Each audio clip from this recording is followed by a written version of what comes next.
Yes, hello and welcome back. Today I'll be discussing about the topic that was suggested back in the giveaway video, and that is making your own LARP. You know, what sort of steps can you take, what you should be thinking of when making and wanting to run your own. And it's something, that I said as well, you know, is quite close to me. It is something I'm looking at doing as well later on down the line.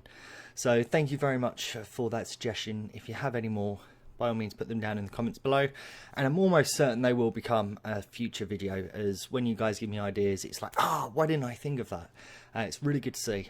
So there are a few things to think about when wanting to make your own LARP. First, sort of, I'd say the biggest thing to think of would be, what style of LARP do you want it to be?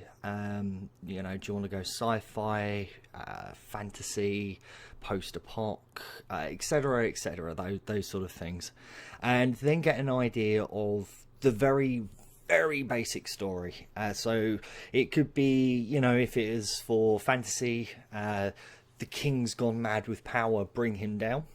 If it was post-apoc, the world's gone to shit, there's a terraforming device being worked on, retrieve and save the planet, bring it back to how it was.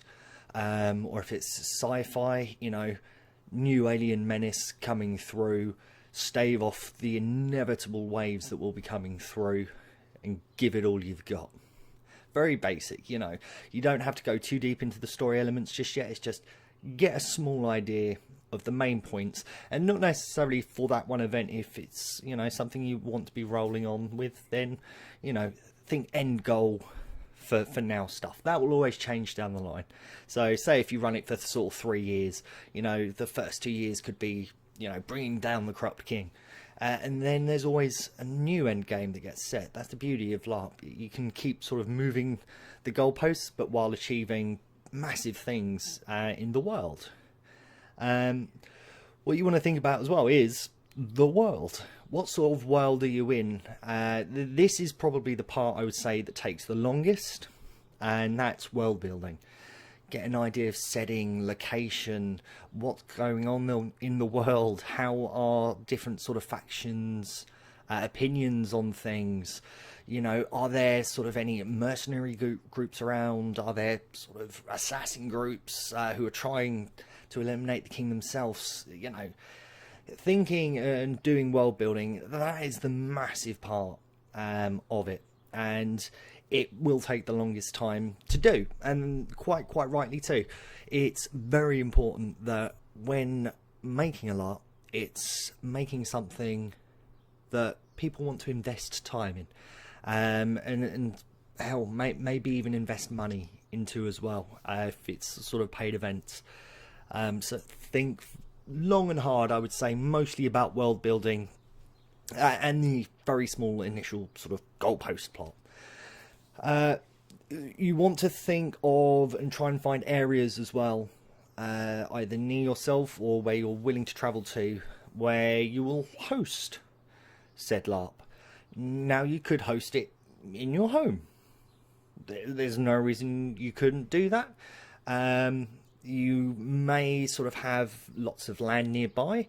If it's public land, you could use that. I would definitely recommend contacting people, especially if you're expecting larger numbers, as it's a bit iffy. You probably would want to get your own insurance as well. But that's going far deep. I want to keep this as quick as possible, but there's a lot to think about depending on the size you're going. Private land's always sort of the easiest and best bet. Yes, it does cost money, but if you know people who are landowners, or if you're just sort of browsing online, I mean, you can look online for areas to sort of rent, either for the day, for half a day, for a weekend, that sort of thing. Definitely have a look, and depending on the sort of LARP you're doing, look at different places. So fantasy, you know, definitely woods, somewhere like that. Sci-fi, either go woods or go along with post-apoc as well, which is looking for disused sort of buildings. I would say very much the sort of areas airsoft would be held. There's lots of buildings around that are safe to use, safe to go into, and are great to sort of add doorways and sort of flank attacks, that sort of thing in. You want to be looking as well at your budget, and that affects very much where you can go. If you've got no money to run it, that's fine. You can still run a lot without spending anything. It just makes it a lot harder. If you've got funds available, you want to split it up. Think to yourself, right, okay, I've got £1,000. I want to spend the biggest amount on land, so 500 on land, let's say. I want to spend 200 for props for the event, and I want to keep 300 in the bank, just in case when and where I may need it. You've got to sort of build and budget. It is a lot of management, but if you've got your mind sort of in the right place, then it's all well and good. Also, out of that 300, insurance, public liability insurance, because they're stupid and they hurt themselves. So yeah, and then you want to be thinking rules as well. No, there is no LARP system that I've been to that doesn't have, not necessarily deep rules, but they're clear, they're set. You know what the rules are going in. I would recommend looking at systems that you use, or and use it as a basis, and don't, for the love of God, don't copy rules. If you're just doing a house with 4 or 5 mates, fair enough, you could probably get away with just using someone else's rules. That's fine, but I wouldn't recommend it. I'd recommend using it sort of as a base. So if there's a particular LARP that you and your mates are used to and comfortable with the rule system there with, then take it and adapt it to your own means. So take wording, get rid of calls if you wouldn't want them in there, add new calls in there, update sort of battle systems, update everything basically. Just go in, you've got your basis there for how it could be structured, and just go in, tear it apart and write your own stuff in. And props as well. Props, this is more for the monsters side. If you're not going to have any monsters, then you definitely want to spend as much as possible on making it look immersive. So tiny little things like small trinkets or that. It's maybe a little, but it can add a lot to the immersion. I've got just there for an upcoming event the plot box of Doom. There's some good shit in there, and I'm very much looking forward to running the things that are in that box. And I've done that off my own back, because I wanted the immersion with that.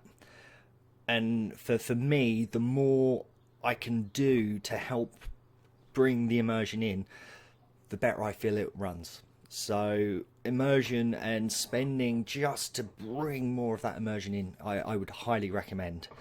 I'm going to be going on a bit long, so I'm going to have to cut it short now, but I know that I've missed stuff out, so I may actually do a part 2 on this video as well, for a later date. So stay tuned for that one. I apologise that it is a short video, but don't worry, there will be part 2 coming shortly.